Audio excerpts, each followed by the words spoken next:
Hi, my name is Luke, and for this assignment, I've chosen Colossians 3 1 through 4.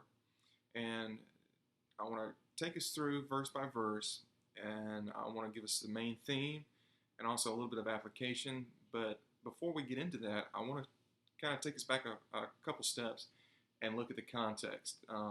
This, of course, is a letter written by Paul, roughly around the same time that he wrote to the Ephesians.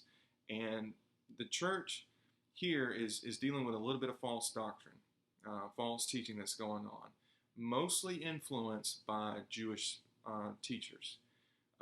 Legalism was a big part of the Jewish tradition during this time.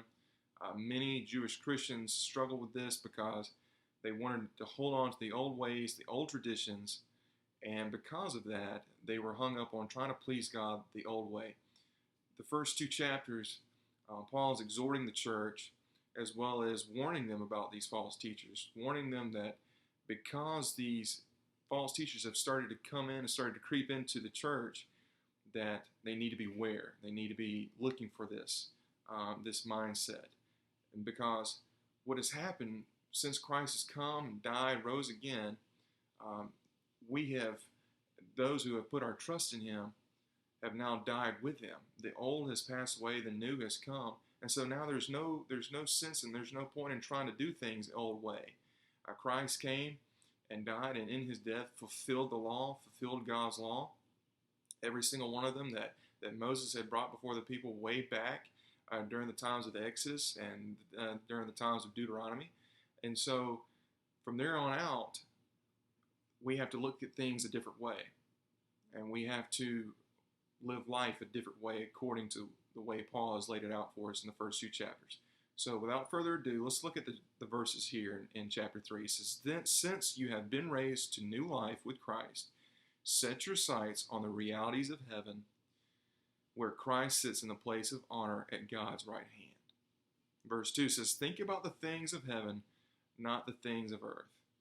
For you have died to this life, and your real life is hidden with Christ in God. And when Christ, who is your life, is revealed to the whole world, you will share in all of his glory." So what does this mean? This means that because we have died as believers, we have been baptized with Christ in his death and been raised to life, our focus now is not on the things here of this earth. Our focus, our reality is now supposed to be set on heaven. And so the old has gone away, the new has come, and that needs to be our primary focus. "Since you have been raised to new life with Christ, set your sights on the realities of heaven." That needs to be for even today as believers, that needs to be a common reminder each and every single day that earth is no longer our home, that our main focus in life is not here and now, it's for eternity. We're living for eternity now. We're not living for the things that we can see. We need to fix our eyes on where Jesus is seated at the right hand of God. And it says here, sits in the place of honor at God's right hand. He's sitting.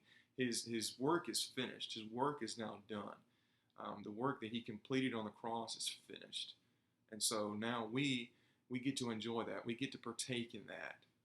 It says, think about the things of heaven, not of the things of earth.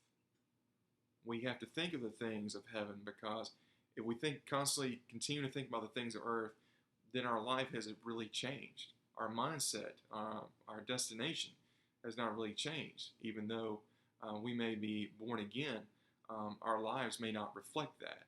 So verse 3 says, "For you died to this life, and your real life is hidden with Christ in God."